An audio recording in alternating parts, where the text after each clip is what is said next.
Hello guys, welcome to this video. इस video में हम क्लास 12th हिस्ट्री का जो पहला चैप्टर है ब्रिक बीड्स एंड बोन्स, उसका टॉपिक देखेंगे मोहनजोदारो। बुक में इसका नाम है मोहनजोदारो अपलैंड अर्बन सेंटर। तो ये वाला टॉपिक देखेंगे, ठीक है। तो इसमें जो हमारी इंडस वैली सिविलाइजेशन थी उसमें एक टाउन था मोहनजोदारो नाम से, टाउन सेंटर था, अर्बन सेंटर था, उसके बारे में बताया गया है, ठीक है। तो सबसे पहले बताया गया है कि जो हड़प्पन सिविलाइजेशन थी, हड़प्पन सिविलाइजेशन, उसकी एक यूनिक बात थी, उसका एक यूनिक फीचर था जो कि बाकी सिविलाइजेशंस में नहीं था। वो यूनिक फीचर क्या था कि यहाँ पे टाउन्स डेवलप हो गए थे, टाउन्स डेवलप। बाकी जो सिविलाइजेशन थी उसमें 5000 साल पहले कोई भी टाउन वगैरह इतने डेवलप नहीं हुए थे, बहुत कम हुए थे। लेकिन जो हड़प्पन सिविलाइजेशन थी उसमें टाउन्स का जो डेवलपमेंट था वो बहुत ही नेक्स्ट लेवल पे था, ठीक है। तो ऐसा ही एक टाउन था मोहनजोदारो। जो मोहनजोदारो था वो ऐसा ही एक टाउन था हड़प्पन सिविलाइजेशन के अंदर। और ये अगर आपको पता हो इंडस वैली सिविलाइजेशन के बारे में तो आपने भी हड़प्पा से ज़्यादा मोहनजोदारो का नाम सुना होगा।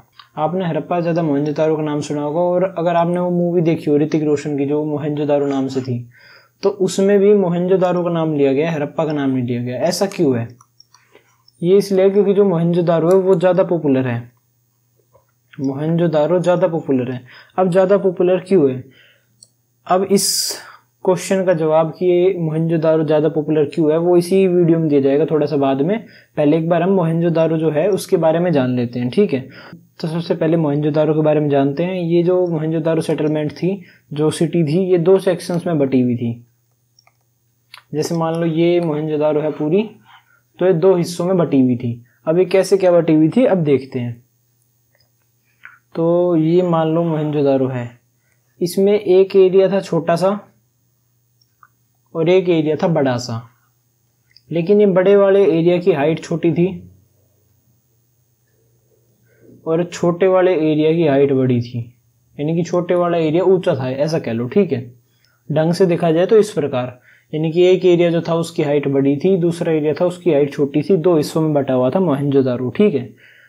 तो इसका बता रखा है स्मॉलर, छोटा एरिया, बट हाइयर, और ये था लार्जर बट लोअर। तो ये बता रखा है। उसके बाद बता रखा है कि जो ऊंचे वाला एरिया था इसको बोलते थे सिटाडेल, सिटाडेल, ठीक है। और छोटे वाले एरिया को बोलते थे लोअर टाउन। तो लोअर टाउन ही तो आप समझ ही सकते हो, हाइट कम है, और सिटाडेल ये आपको याद करना पड़ेगा। उसके बाद पूछ रखा जो सिटाडेल थी, उसके बाद बता रखा जो सिटाडेल था इसकी जो हाइट है वो ज़्यादा किस लिए है, इसके पीछे का कारण क्या है? इसकी हाइट के पीछे का कारण है क्योंकि सिटाडेल में जितनी भी बिल्डिंग्स थी, सिटाडेल जो है उसके अंदर जितनी भी बिल्डिंग्स थी वो सब एक प्लेटफॉर्म के ऊपर बनाई गई थी, प्लेटफॉर्म के ऊपर। यानी कि मान लो ये बिल्डिंग है, ठीक है। तो ये मान लो एक बिल्डिंग है। अब ये एक नॉर्मल जमीन पे बिल्डिंग बनाई जाए और इसी की साइड में सेम बिल्डिंग बनाई जाए, लेकिन पहले एक पत्थर का प्लेटफॉर्म बनाया जाए ऊंचा सा, ये प्लेटफॉर्म बना दिया और उसके ऊपर ये सेम बिल्डिंग बनाई जाए, तो हाइट का डिफरेंस अपने आप आ जाता है। तो यही सेम चीज थी लोअर टाउन। लोअर टाउन जो कि छोटी हाइट वाला था उसमें कोई भी प्लेटफॉर्म पे नहीं बनाता था इतना, और जो सिटाडेल था उसमें सब प्लेटफॉर्म पे बनाते थे, इसीलिए सिटाडेल की हाइट ज्यादा थी। ये बता रखा है, ठीक है। फिर उसके बाद बता रखा है ये जो सिटाडेल था इसकी बाउंड्री बना रखी थी, इसकी बाउंड्री बना रखी थी। इट वॉज वॉल्ड, वॉल्ड यानी कि इसके चारों तरफ दीवार बना रखी थी और इसको सेपरेट कर रखा था लोअर टाउन से, सेपरेट। जो लोअर टाउन था और सिटाडेल था ये दोनों अलग अलग थे क्योंकि बीच में एक दीवार बना रखी थी बड़ी सी, ठीक है। तो ये हमें सिटाडेल के बारे में बता रखा है। उसके बाद जो लोअर टाउन है उसके बारे में बता रखा है, वो अभी जानते हैं। उसके बाद कह रखा है कि जो लोअर टाउन था उसके चारों तरफ भी दीवार थी, जो हमारा लोअर टाउन है उसके चारों तरफ भी दीवार थी और उसको भी वोल्ड कर रखा था, उसको भी चारों तरफ दीवार बना रखी थी, ठीक है। फिर बता रखा है कि जो लोअर टाउन था, लोअर टाउन उसमें भले ही सब जो बिल्डिंग्स थी वो प्लेटफॉर्म पे नहीं बनती थी, लेकिन कुछ बिल्डिंग्स ऐसी होती थी, सम बिल्डिंग्स भाई मान लो 100 घर हैं तो उनमें से 3-4 तो ऐसे निकलते ही थे जो कि प्लेटफॉर्म पे अपना घर बनाते थे। मतलब ऐसा नहीं कि लोअर टाउन की हाइट छोटी तो भाई किसी ने प्लेटफॉर्म पे घर नहीं बनवाया, बहुत सारे लोग थे जिन्होंने प्लेटफॉर्म पे घर बनवा रखा था लोअर टाउन में भी। ठीक है, तो ये बता रखा है। उसके बाद बता रखा है कि जो हिस्टोरियंस हैं, हिस्टोरियंस उन्होंने एक चीज़ कैलकुलेट की है। उन्होंने क्या कैलकुलेट किया है, उन्होंने देखा कि जितना भी शहर है मोहनजोदारो का जैसे मान लो ये पूरा शहर है, तो ये पूरा शहर उस पे बन रखा है, सिटाडेल वगैरह, नीचे एक फाउंडेशन पे बन रखा है, प्लेटफॉर्म पे बन रखा है, उसके ऊपर फिर छोटी छोटी सी बिल्डिंग्स हैं, बड़ी बड़ी सी जो भी है, जैसे मान लो बिल्डिंग है, और ये सारी बिल्डिंग्स एक प्लेटफॉर्म के ऊपर बन रखी, प्लेटफॉर्म। तो हिस्टोरियंस ने कैलकुलेट किया है कि अगर एक लेबर, कोई लेबर है, कोई मजदूर है, कोई अकेला लेबर, सिंगल लेबर, वन, कोई एक आदमी है, वो लेबर अगर रोज का, डेली का क्यूबिक मीटर सरकाए, मीटर क्यूब यानी कि इतनी जमीन को सरकाए, रोज की 1 मीटर क्यूब जमीन को सरकाए। 1 मीटर क्यूब बहुत छोटा भी नहीं होता, मतलब नॉर्मल सा होता है। ठीक है, तो अगर 1 मीटर क्यूब जमीन को रोज एक बंदा सरकाए तो उस बंदे को 4 मिलियन दिन लग जाएंगे। 4 मिलियन दिन, 4 मिलियन किसी को ना पता तो 40 लाख दिन, 40 लाख दिन लग जाएंगे उस आदमी को क्या करने में, सिर्फ प्लेटफॉर्म बनाने में। ये जो प्लेटफॉर्म है हमारा, ये मोहनजोदारो का, जिसके ऊपर जितनी भी बिल्डिंग्स हैं ये सब बना रखी हैं, तो ये प्लेटफॉर्म बनाने में सिर्फ उसे 40 लाख दिन लग जाएंगे। तो देख लो कितना ज़्यादा बड़ा प्लेटफॉर्म था। और इससे हिस्टोरियंस ने एक चीज़ निकाली है, इससे हिस्टोरियंस ने एक चीज़ का पता करा है। अब ऐसा तो है नहीं कि 4 मिलियन सालों तक उन्होंने काम किया था, एक ही लेबर से करवाया था, उन्होंने बहुत सारे लेबर से करवाया था, जिससे कि काम जो है, जो वर्क है, जो प्लेटफॉर्म है, वो जल्दी हो सके। तो वो जल्दी करवाने के लिए उन्होंने बहुत सारे लेबर से काम करवाया होगा। तो इससे एक चीज़ पता चलती है कि जो लेबर का वर्क था वो एक लार्ज स्केल पे हो रहा था, यानी कि जो लाखों लोग थे, लाखों लोग काम कर रहे थे।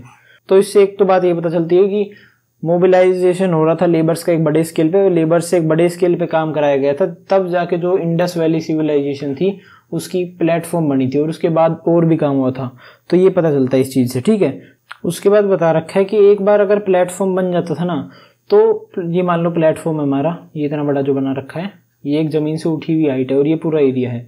तो एक बार अगर प्लेटफॉर्म बन जाता था तो ऐसा नहीं है कि लोगों को जमीन दे देते थे और लोग अपने अपने घर बनाने लग गए, ऐसा नहीं था, ऐसा कुछ भी नहीं था। लोग क्या करते थे, पूरा शहर की जो लेबर होती थी, पूरी शहर की जो लेबर होती थी, वो एक ही जगह पे काम करती थी। पहले एक घर बन गया इतना, फिर उसके बाद दूसरा बनाएंगे, फिर तीसरा बनाएंगे, फिर चौथा बनाएंगे, जिससे ये होगा कि कोई भी काम इनएफिशिएंट ना हो, कि भाई किसी का घर जल्दी बन गया, किसी का घर लेट बना, जिसकी वजह से भाई किसी की जो सीवर ड्रेन्स हैं, जो नालियाँ वगैरह हैं, वो जल्दी बन गई, किसी की लेट बनी, किसी को फिर बाद में और सिस्टम, किसी को बाद में और कोई दिक्कत फेस करनी पड़ रही हो। तो ये सब चीज़ें नहीं फेस करनी पड़ती थी। किस वजह से? क्योंकि जो लेबर थी वो पहले शहर के एक कोने में लगती थी, उस कोने का काम पूरा हो जाता था, फिर दूसरे कोने में लगती थी, उसका पूरा हो जाता था, तीसरे कोने में लगती थी। ये बात बता रखी है कि जो सेटलमेंट थी उसे पहले प्लान किया जाता था और उसके बाद उस प्लान के अकॉर्डिंग इम्प्लीमेंट किया जाता था सारे कंस्ट्रक्शन वर्क को।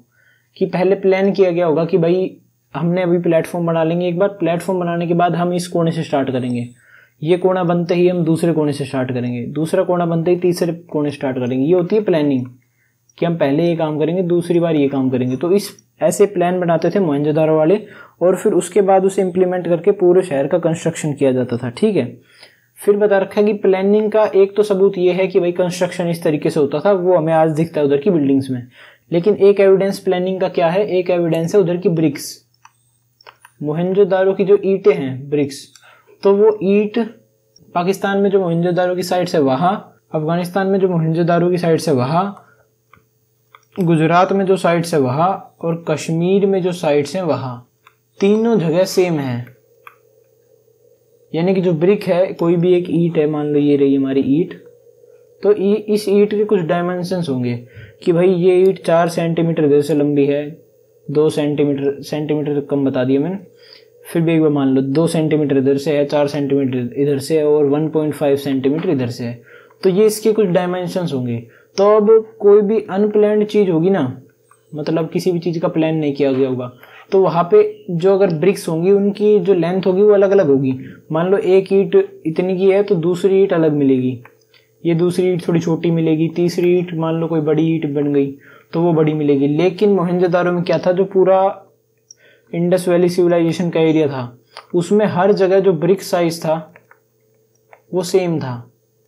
हर जगह जो ब्रिक्स थी उनका साइज सेम रहता था और कहीं पे भी चेंज नहीं होता था। यानी कि एक प्लानिंग बिठाई जाती थी कि ब्रिक्स का साइज पूरे एरिया में सेम होगा और जो भी ब्रिक बनाएगा इसी साइज में बिठाएगा। तो इससे एक प्लानिंग का एविडेंस पता चलता है, ठीक है। फिर उसके बाद बता रखा है कि एक डिस्टिंक्टिव फीचर है, डिस्टिंक्टिव फीचर, डिस्टिंक्टिव यानी कि वो चीज जो कि किसी चीज को अलग बनाए। तो हड़प्पन सिविलाइजेशन या फिर इंडस वैली सिविलाइजेशन का एक डिस्टिंक्टिव फीचर है। वो फीचर क्या है, यहाँ का जो ड्रेनेज सिस्टम है, ड्रेनेज सिस्टम, यहाँ का जो ड्रेनेज सिस्टम है वो बहुत ही वेल प्लान्ड है, वेल प्लान्ड और बहुत ही एफिशिएंट सिस्टम है। यानी कि पूरे शहर में अच्छे तरीके से ड्रेन बिछा रखे हैं, कोई भी घर ऐसा नहीं है जो कि कनेक्टेड ना हो। सारे शहर, सारे जो हाउसेज हैं वो वेल कनेक्टेड है हमारे ड्रेनेज सिस्टम से, मोहनजोदारो के से। इससे पता चलता है कि भाई प्लानिंग की गई होगी और फिर जाके ड्रेनिंग सिस्टम बनाया गया होगा। फिर उसमें दे रखा है कि अगर तुम लोअर टाउन को देखोगे तो जैसे ये मोहनजोदारो है तो यहाँ पे एक हमारा हो गया अपर टाउन और यहाँ पे एक हो गया हमारा लोअर टाउन, ठीक है। तो इसमें बोल रखा है कि जो तुम लोअर टाउन के मैप को देखोगे, मैप बुक में दे रखा है लेकिन उसमें थोड़ा सा क्लियर नहीं दिख रहा, मैं वैसे ही दिखा देता हूँ। जैसे ये मान लो लोअर टाउन का मैप दे रखा है तो उसमें जो ड्रेन्स होंगी या फिर जो स्ट्रीट्स होंगी, स्ट्रीट्स यानी कि गलियां वगैरह, रोड वगैरह, तो स्ट्रीट्स ऐसे 90 डिग्री पे हैं एक दूसरे से ऐसे। तो इन 90 डिग्री की जो स्ट्रीट्स लगी हुई हैं पूरे मोहनजोदारो में, इनसे हिस्टोरियंस ने अंदाजा लगाया है कि भाई जो 90 डिग्री की स्ट्रीट्स हैं, अगर कोई बंदा ऐसे है जैसे तुम्हारे ये पूरा वो है प्लेटफॉर्म है, अगर ऐसे तुम अपना घर पहले बनाओगे फिर ये बनाएगा ये बनाएगा ये बनाएगा तो क्या पता आगे पीछे बन जाए, ये तिरछा वगैरह बन जाए। तो देखो ऐसी स्ट्रीट्स बनेंगी, थोड़ी सी टेढ़ी हो जाएगी, इधर थोड़ी सी टेढ़ी हो जाएगी, फिर इधर ऐसी टेढ़ी हो जाएगी, फिर ऐसे लाइन बन जाएगी। तो इससे जो स्ट्रीट्स होंगी, स्ट्रीट्स वो 90 डिग्री पे नहीं बन पाएंगी। लेकिन मोहनजोदारो वालों की 90 डिग्री बन रखी है। यानी कि हिस्टोरियंस ने बोला है, अंदाजा लगाया है कि जो मोहनजोदारो के लोग थे वो क्या करते थे, जैसे ये प्लेटफॉर्म है, ये उनका प्लेटफॉर्म हो गया, तो मोहनजोदारो के लोग क्या करते थे, वो यहाँ पे पहले स्ट्रीट्स बनवाते थे कि पहले कुछ भी नहीं बनाना, हमें इस प्लेटफॉर्म पे गलियां बनानी है। तो गलियों के लिए एक एरिया दे देते थे, ड्रेनेज का एरिया दे देते थे अलग से, पहले वो बनाते थे। और ये सब जब बन जाता था, जब ऐसे 90 डिग्री पे बिल्कुल करेक्ट गलियां बन जाती थी, तो लोगों को जमीन दी जाती थी कि भाई ये इस एरिया में तुम अपना घर बना लो, इसमें तुम अपना घर बना लो, इसमें अपना घर बना लो, ऐसे ऐसे, जिससे ना 90 डिग्री पे स्ट्रीट्स बनती थी और ड्रेनेज सिस्टम जो इन गलियों के साथ ही डिजाइन कर दिया जाता था ऐसे। तो वो ड्रेनेज सिस्टम हर हाउस को, जितने भी हाउसेस थे उन सबको अवेलेबल हो पाता था। यानी कि ड्रेनेज सिस्टम जो था, ड्रेनेज सिस्टम, उसकी एफिशिएंसी बढ़ जाती थी। तो ये चीज बता रखी है इसमें। और फिर बता रखा है कि अगर किसी भी हाउस को ड्रेनेज फैसिलिटी चाहिए थी, ड्रेनेज यानी कि जो नाली वगैरह होती है उसकी फैसिलिटी चाहिए थी, तो उसकी कोई एक वॉल किसी एक स्ट्रीट की तरफ मिलनी चाहिए थी। कोई भी स्ट्रीट है, जैसे मान लो ये एक स्ट्रीट है, अब इसी के साइड में एक ड्रेनेज भी होगी, गलियों के साइड में ही तो चलते हैं नाले वगैरह, तो इसी के साइड में एक ड्रेनेज मान लो। अब कोई घर है इधर और इधर बीच में बहुत सारे घर वगैरह आ रहे हैं, तो अब ये वाला जो घर होगा, इसको, इन दोनों को तो मान लो इधर से जो ड्रेन वगैरह आएंगे, स्ट्रीट वगैरह आएंगी, इससे वो मिल जाएगा ड्रेनेज का सपोर्ट, इसको इससे मिल जाएगा, इधर इसका सारा वेस्ट इसमें चला जाएगा, इसका इसमें, इसका इसमें। लेकिन जो ये वाला जो घर है उसको ड्रेनेज सपोर्ट नहीं मिल पाएगा, क्योंकि इसकी एक भी वॉल किसी भी स्ट्रीट से कनेक्ट नहीं हो रही। इनकी एक साइड इस स्ट्रीट से कनेक्ट हो रही है, इनकी एक साइड इस स्ट्रीट से कनेक्ट हो रही है, लेकिन इसकी एक भी स्ट्रीट किसी भी साइड से कनेक्ट नहीं हो रही। तो ये बता रखा है किसी भी घर को अगर ड्रेनेज सिस्टम की फैसिलिटी चाहिए थी तो उसको अपनी जो वॉल्स थी वो स्ट्रीट से कनेक्ट करनी पड़ती थी, अपनी वॉल्स स्ट्रीट से कनेक्ट करनी पड़ती थी, कोई एक वॉल, जिससे कि उसे ड्रेनेज सिस्टम का फायदा उठाया जा सके, ठीक है, जिससे कि उसको ड्रेनेज सिस्टम का फायदा मिल सके। तो ये बात बता रखी है। उसके बाद जो हमारा मेन क्वेश्चन था इस वीडियो को स्टार्ट करने से पहले, कि जो मोहनजोदारो है, मोहनजोदारो उसे इतनी पॉपुलैरिटी क्यों मिली, और जो हड़प्पा है उसे क्यों नहीं मिली? तो ये जो क्वेश्चन था ये अभी जानने की कोशिश करते हैं। तो सबसे पहले ये बताया गया कि जो हड़प्पा था,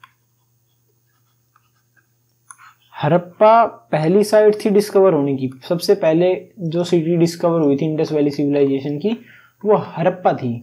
लेकिन इधर एक दिक्कत थी, जो हड़प्पा था ना उसको डिस्ट्रॉय कर दिया था किन्होंने?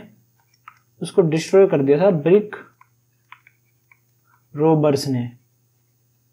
उस जमाने में, ये भाई 17th या फिर 18th सेंचुरी की बात है, उस जमाने में जो चोर वगैरह होते थे वो ईंट चुराते थे। ईंट क्यों चुराते थे? ताकि उन ईंटों को बेच सके, सेल कर सके और अपना घर चला सके।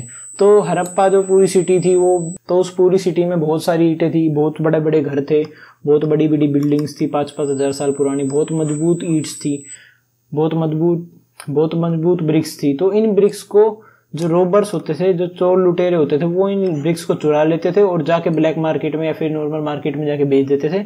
और इन्होंने 10-15 साल या फिर भाई मान लो 100-1 साल ऐसी इतनी ईंट निकाल के बेची है हड़प्पा में से कि हड़प्पन सिटी जो थी वो ही खत्म हो गई। ये चीज किसने बोली है? अलेक्जेंडर कनिंघम ने। अलेक्जेंडर कनिंघम एएसआई के फर्स्ट डायरेक्टर जनरल थे। एएसआई यानी कि archaeological survey of India. Archaeological survey of India archaeology का जितना भी काम होता है, हिस्ट्री वगैरह का, वो कराता है। तो इसका जो फर्स्ट डायरेक्टर जनरल था, फर्स्ट डीजी डायरेक्टर जनरल, वो था अलेक्जेंडर कनिंघम। तो अलेक्जेंडर कनिंघम ने बोली थी ये चीज। तो अलेक्जेंडर कनिंघम ने 1875 में ये चीज बोली कि जो ब्रिक टेकर है, कि जो ब्रिक रोबर्स है, उन्होंने इतनी ब्रिक्स निकालनी है हड़प्पा में से कि अगर वो ब्रिक्स हमें वापस मिल जाए तो हम 100 मील का रेलवे ट्रैक बना देंगे। 100 मील का रेलवे ट्रैक बना देंगे। उस जमाने में क्या था, रेलवे ट्रैक जो होता था उसके नीचे ब्रिक्स लगाई जाती थी, ईंट वगैरह लगाई जाती थी। तो उन्होंने बोला कि हम 100 मील का रेलवे ट्रैक बना देंगे लाहौर और मुल्तान के बीच में। ये दोनों जगह हैं पाकिस्तान में। तो बोला कि इतना लंबा जो डिस्टेंस है हम उन ईंटों से कवर कर लेंगे जितनी ईंट चोरी हुई हैं। ये दर्शाता है कि जो हड़प्पा था वो कितना ज्यादा डिस्ट्रॉय कर दिया था ब्रिक रोबर्स ने। लेकिन इसके कंपैरिजन में जो मोहनजोदारो था, मोहनजोदारो में कोई भी चोर लुटेरे नहीं आए, उन्होंने कोई भी ईंट वगैरह नहीं चुराई, जिसकी वजह से मोहनजोदारो प्रिजर्व रह पाया। और आज के टाइम पे भी मोहनजोदारो में बिल्डिंग्स बची हुई हैं और हड़प्पा में नहीं बची। इसीलिए हड़प्पा इतना पॉपुलर नहीं है और मोहनजोदारो उसके कंपैरिजन में ज्यादा पॉपुलर है। उम्मीद करता हूँ आपको इसका जवाब मिल गया होगा। उसके बाद बता रखा है डोमेस्टिक आर्किटेक्चर के बारे में। आर्किटेक्चर यानी कि कोई भी चीज कैसे बनाई जाती है वो सब, और डोमेस्टिक यानी कि घर का। तो मोहनजोदारो में जो नॉर्मल लोगों के घर होते थे वो कैसे बनाए जाते थे ये बताया जाएगा इसमें, ठीक है। तो नॉर्मल लोगों के घर लोअर टाउन में होते थे और जो सिटाडेल था वहां पे कुछ स्पेशल बिल्डिंग्स थी। ऐसी बिल्डिंग्स जो कि रिलीजियस गैदरिंग्स या फिर लोगों की आपस में गैदरिंग्स होती हैं, सोशल मीटिंग्स वगैरह, या फिर रिलीजन से रिलेटेड कोई गैदरिंग, भाई कोई रिचुअल वगैरह प्रैक्टिस करने हैं, मंदिर वगैरह, ऐसा कुछ टाइप का सिटाडेल में था। लेकिन नॉर्मल लोगों के घर जो थे वो लोअर टाउन में होते थे, ठीक है। तो लोअर टाउन में जो नॉर्मल लोगों के घर मिले हैं, रेजिडेंशियल बिल्डिंग्स मिली है, उनका जो आर्किटेक्चर कैसा है वो बताया जाएगा इस टॉपिक में। तो सबसे पहले बताया गया कि जो घर होते थे वो ऐसे होते थे कि एक बीच में कोर्टयार्ड होता था। कोर्टयार्ड क्या होता है? खाली मैदान या खाली आंगन। जो आंगन होता है खाली, उसे बोलते हैं कोर्टयार्ड। तो घर के बीच में आंगन होता था और चारों तरफ रूम्स होते थे। चारों तरफ ये हैं रूम्स, ठीक है। तो वही चारों तरफ ये हमने रूम बना दिए। फिर उसके बाद जो हिस्टोरियंस हैं, उन्होंने अंदाजा लगाया कि जो कोर्टयार्ड था इसका जो यूज है वो किन पर्पस इसके लिए किया जाता होगा। उसका यूज किया जाता होगा कुकिंग, वीविंग जैसी एक्टिविटीज के लिए हॉट टेम्परेचर्स में। जब गर्मियां वगैरह आती होंगी तो गर्मियों में कमरों में रहा नहीं जाता, उस समय में तो भाई पंखे थे नहीं, तो गर्मियों में कमरों में रहा नहीं जाता था, इस वजह से वो आंगन में आके बैठते होंगे। या फिर जो कुकिंग वगैरह जैसी एक्टिविटी जिनमें धुआं वगैरह उठता है तो वो सारी एक्टिविटीज इस आंगन में की जाती होंगी, और वीविंग वगैरह भी इस आंगन में किया जाता होगा, ठीक है। तो कोर्टयार्ड के ये जो काम थे, हिस्टोरियंस ने ये काम बताए हैं। उसके बाद बता रखा है कि जो मोहनजोदारो के लोग थे, मोहनजोदारो के जो लोग थे उनमें एक प्राइवेसी का कंसर्न था। प्राइवेसी वो अपनी प्राइवेसी को बचा के रखना चाहते थे, बाहर के लोगों को ज़्यादा कुछ दिखाते नहीं थे घर का।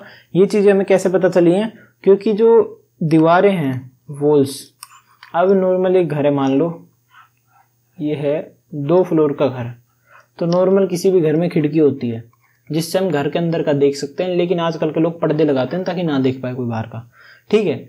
तो उस जमाने में मोहनजोदारो पर्दे तो थे नहीं, तो उन्होंने विंडो में वॉल्स में विंडो ही नहीं थी उस टाइम पीरियड पे। वो किस लिए नहीं थी, ताकि कोई बाहर का अंदर आके झांक ना सके, अंदर ना देख सके, ठीक है।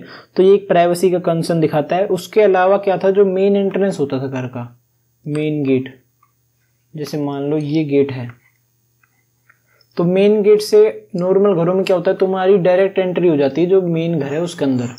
लेकिन हड़प्पा के या फिर मोहनजोदारो के जो घर थे वो कैसे होते थे, ये मान लो मेन गेट है, तो इसके सामने दीवार ही होती थी और तुम्हें ऐसे घूम के अंदर जाना पड़ता था। इससे क्या पता चलता है कि भाई कोई भी इंसान बाहर खड़ा है तो वो तुम्हारे गेट के सामने से जाएगा तो तुम्हारे घर के अंदर डायरेक्ट नहीं देख पाएगा, क्योंकि उसे सिर्फ दीवार दिखेगी आगे और वो अंदर आके ही देख सकेगा कि अंदर क्या चल रहा है। तो ये भी एक प्राइवेसी के कंसर्न को दिखाता है, ठीक है। उसके बाद जो होम्स थे उनके आर्किटेक्चर के बारे में बताया गया कि भाई घर कैसे बनते थे। तो उनमें जो हर घर होता था उसका एक अलग बाथरूम होता था। आज के टाइम पे भी इंडिया में बहुत सारे घरों में बाथरूम नहीं होते, वो बाहर खेतों वगैरह में जाते बाथरूम वगैरह करने। लेकिन जो मोहनजोदारो था उसमें उस टाइम पीरियड पे हर घर में एक बाथरूम होता था, और उस बाथरूम की जो ड्रेन्स होती थी, जो नालियाँ होती थी, उन्हें जो स्ट्रीट की मेन ड्रेन्स होती थी, हर गली में एक बड़ी ड्रेन होती है मेन ड्रेन, उससे कनेक्ट किया जाता था ताकि जो पानी है उसको डायरेक्टली बाहर की ड्रेन में निकाला जा सके और उस ड्रेन से पूरे शहर के बाहर निकाला जा सके। इससे ये दिखाया जा सकता है कि जो हड़प्पन लोग थे या फिर जो मोहनजोदारो के लोग थे उनमें हाइजीन का लेवल बहुत ज़्यादा था।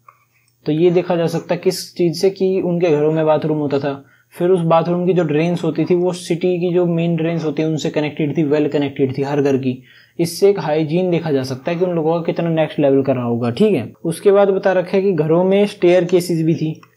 स्टेयर केसेस जो पैडियाँ होती हैं,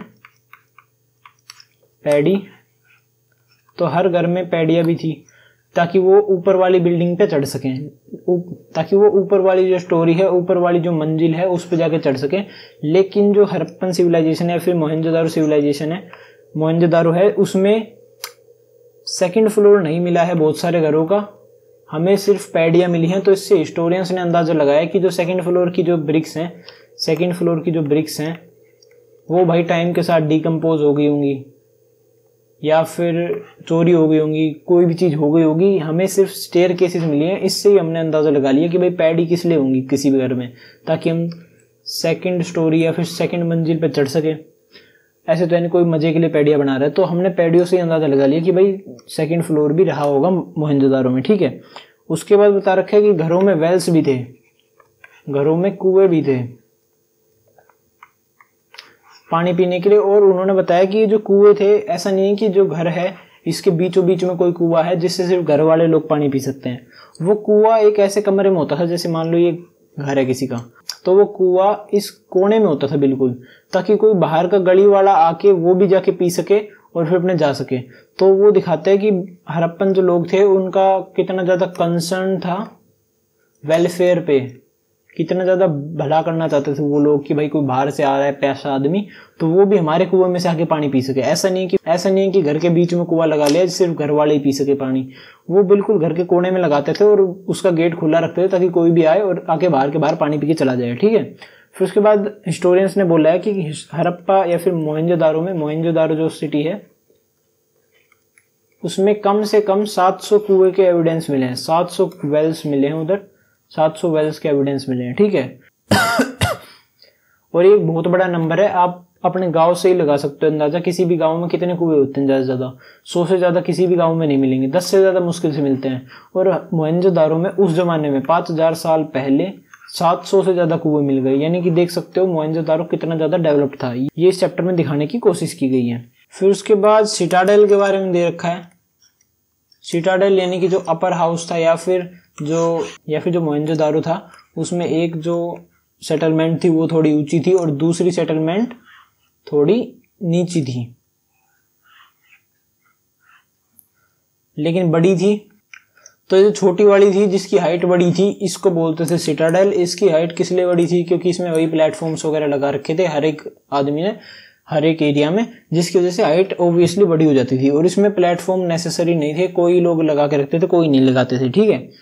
उसके बाद सिटाडेल के बारे में बता रखा है कि सिटाडेल में बहुत सारे स्ट्रक्चर्स मिले हैं हमें, स्ट्रक्चर्स, जिससे अंदाजा लगाया जा सकता है कि जो सिटाडेल है उसका यूज पब्लिक पर्पसेस के लिए किया होगा, पब्लिक पर्पस के लिए किया होगा या फिर रिलीजियस पर्पसेस के लिए किया होगा। इसका यूज कोई भी प्राइवेट पर्पस के लिए नहीं था कि भाई कोई आदमी है वो सिटाडेल में आके रह रहा है, कोई महाराजा है, ऐसा कुछ नहीं था। एविडेंसेस के हिसाब से पब्लिक पर्पस की जगह थी, जहां पे पूरे जो लोअर टाउन में जो लोग रहते थे उनका कलेक्टिव रोल था इसे बनाने में, सिटाडेल को। और वो यहाँ पे कलेक्टिवली कोई पब्लिक काम करते थे, कोई मीटिंग वगैरह करते थे या फिर कोई रिलीजियस राइट परफॉर्म करते थे, ये सब करते थे, ठीक है। उसके बाद बता रखा है कि वो जो स्ट्रक्चर्स मिले हैं वो कौन से हैं। 2 टाइप के स्ट्रक्चर्स मिले हैं, एक का नाम है वेयर हाउस, वेयर हाउस, एक का नाम है ग्रेट बाथ। तो ये 2 स्ट्रक्चर्स मिले हैं जिनसे ये प्रूफ होता है कि वो पब्लिक पर्पसेस के लिए यूज किया गया हुआ सिटाडेल। तो वेयर हाउस और ग्रेट बाथ के बारे में जानते हैं। तो वेयर हाउस था, उसका जो लोअर पोर्शन है वो सिर्फ लोअर पोर्शन मिला है हमें, यानी कि कोई एक बिल्डिंग थी, जैसे मान लो ये कोई बिल्डिंग है, तो इसके 2 हिस्से हो जाते हैं देखा जाए तो। एक एरिया ये है, ये होता है अपर पोर्शन, यानी कि जो छत वगैरह हो गई और छत के आसपास की जो ईंटें हो गई ये सब, और एक एरिया ये है लोअर पोर्शन।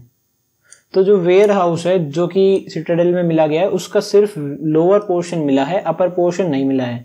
अपर पोर्शन क्यों नहीं मिला है, हिस्टोरियंस ने अंदाजा लगाया कि भाई अपर पोर्शन वुड वगैरह का बना होगा जो कि समय के साथ डिकम्पोज हो गया, और जो लोअर पोर्शन है वो हमारा बना था भाई ब्रिक्स से, जो कि डिकम्पोज नहीं होती, इसलिए वो बची की बची रह गई।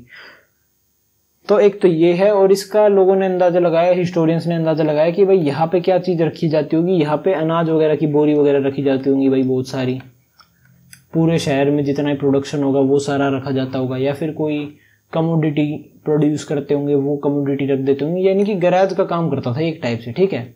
वेयर हाउस नाम भी इसी पे पड़ा है, ठीक है। तो एक तो वेयर हाउस है, इससे पता चलता है कि भाई पब्लिक पर्पस होगा कोई स्टोरेज का।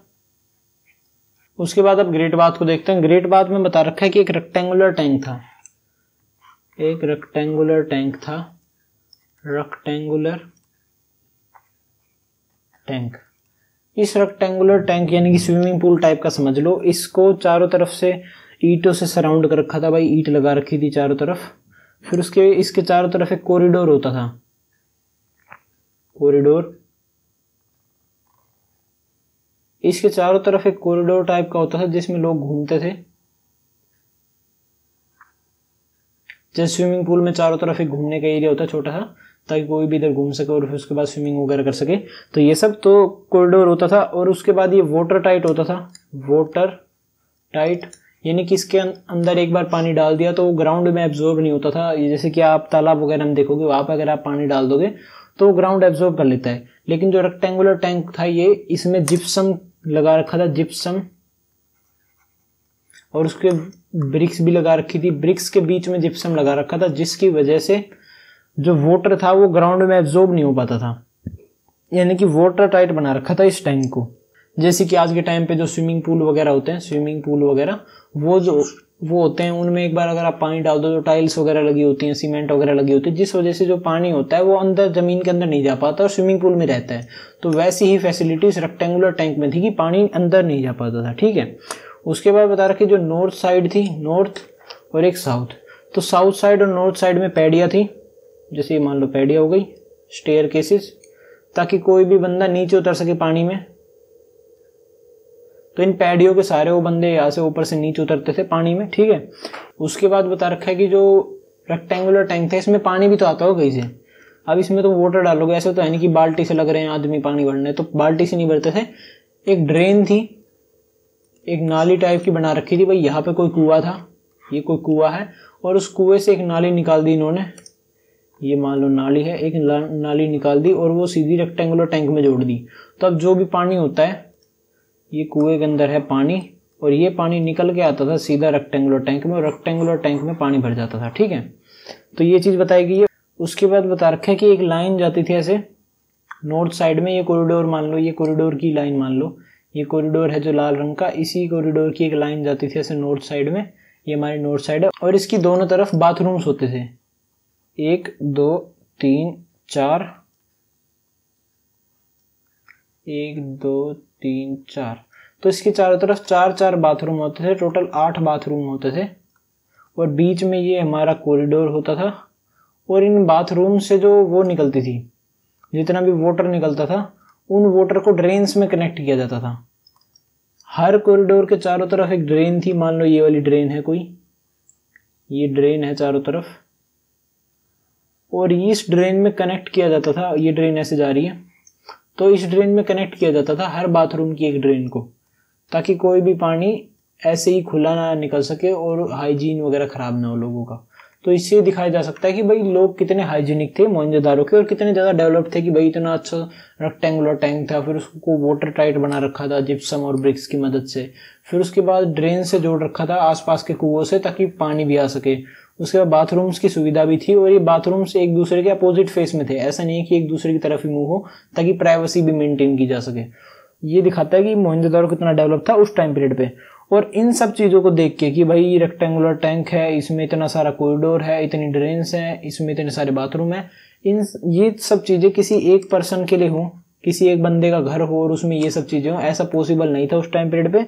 ये सब सोच के हिस्टोरियंस ने बोला है कि ये सब चीज़ें पब्लिक पर्पस के लिए थी, पब्लिक पर्पस के लिए, कि भाई बहुत सारे लोग आते होंगे, या तो वो इधर सेलिब्रेट करते होंगे जैसे स्विमिंग पूल वगैरह में डांस वगैरह करते हैं, या फिर एक्सरसाइज वगैरह करते हैं, तो वो काम होगा, और स्विमिंग पूल में भी जैसे बाथरूम्स वगैरह होते हैं बहुत सारे, तो वो सब होगा, या फिर यहाँ पे कोई रिचुअल पर्पस होगा कि भाई कोई रीति रिवाज होंगे लोगों के, कि भाई यहाँ पे कोई पूजा पाठ की जाती होगी, फिर उसके बाद कि सारे लोग उसके बाद एक साथ स्नान करते होंगे, फिर उसके बाद यहाँ पे नहाते वगैरह होंगे। तो इन दोनों चीज़ों में से कोई एक चीज़ हो सकती है, हिस्टोरियंस ने ये बताया है, ठीक है। स्पेशल रिचुअल बाथ, हिस्टोरियंस ने ये बोला है, ठीक है। तो इस वीडियो में इतना ही। हमने मोहनजोदारो जो था वो पूरा पढ़ लिया कि भाई कैसे जो एक सिटाडेल था, एक लोअर टाउन था, फिर उनकी जो क्या क्या खासियत थी, लोअर टाउन नीचे क्यों था, सिटाडेल ऊपर क्यों था, फिर सिटाडेल के क्या क्या पर्पसेस थे, सिटाडेल में क्या क्या स्ट्रक्चर्स थे ये भी देख लिया, लोअर टाउन में क्या क्या स्ट्रक्चर्स थे, ड्रेनेज सिस्टम क्या था,